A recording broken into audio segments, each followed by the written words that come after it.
තාත්තලාගෙන්මයි අහන්නේ. අපි හදපු අපේ දරුවෝ වැඩිපුරම අකුසල් සිතුවිලි වලින් පෝෂණය කරේ කවුද? ගෙවල් වලින්. දැන් ඔය තාත්තලා ඔහොම ඉන්න ගමන් කල්පනා කරන්න ඕනේ. ආමුදුරනේ ඔය අපූර්වට මේ පොඩි උන් ඉස්සර ඒක මේ අම්මලාගෙන් දැනගත්තා. මෙතන ඉන්න හැම අම්මා කෙනෙක්ම වේසි කියලා බැනුම් අහලා දෙනවා. කාගෙන්ද? පිට මිනිස්සු බයිනවා. පාරේ යන මිනිස්සු බයිනවා. කවුද බයි? සෙනෙහබර කසාද ස්වාමියා නෙමෙයිද? කුණුහරුප පළල ඇති මේ වෙනකොට පගෝදි ගන්න. වැඩිපුරම කුණුහරුප කියන්නේ කොහෙද මිනිස්සු? දැන් තාත්තලා කල්පනා කරන්න ඕන හිටගෙන ඉන්න ගම. අපූර්වට කෙලලා පාර යනවා කෙල්ලා කියන්නේ මේ. බීලා පාර යනවා විත්තියක්වත් නැහැ. පොලිසියටත් එක්ක ටෝක් කරනවා නොබීපු ගානට. ගෙදර ගියපු ගම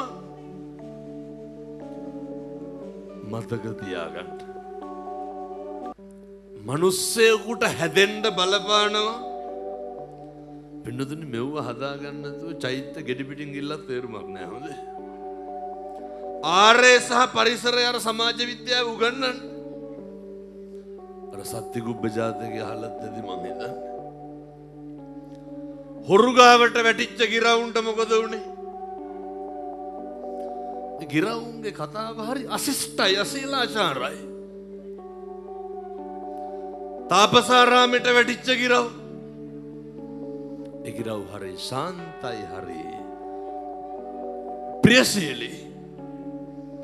දැන් මේ අම්මලා තාත්තලා කල්පනා කරන්න ඕනේ.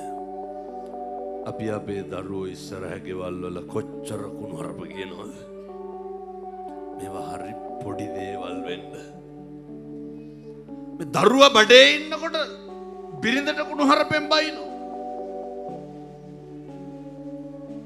ඔය මොන තාත්තද?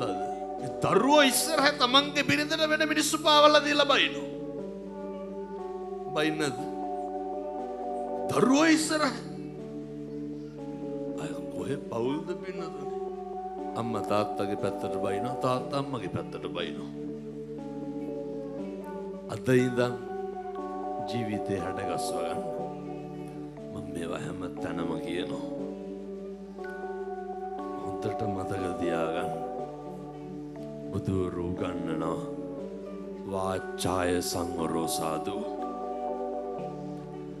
මිනිස්සුන්ට තියෙන්න ඕන පින්නතුනේ වචනේ සංවර භාවය. වචනේ සංවර භාවය හදාගන්න පුළුවන් එකම ආත්මය මොකක්ද? මෙව මේ බල්ලොන්ට බලලුන්ට කිව්වට තේරෙනවද? හෙට ඉඳන් කිසි කෙනෙකුට තෝ කියලාවත් කතා කරන්න එපා.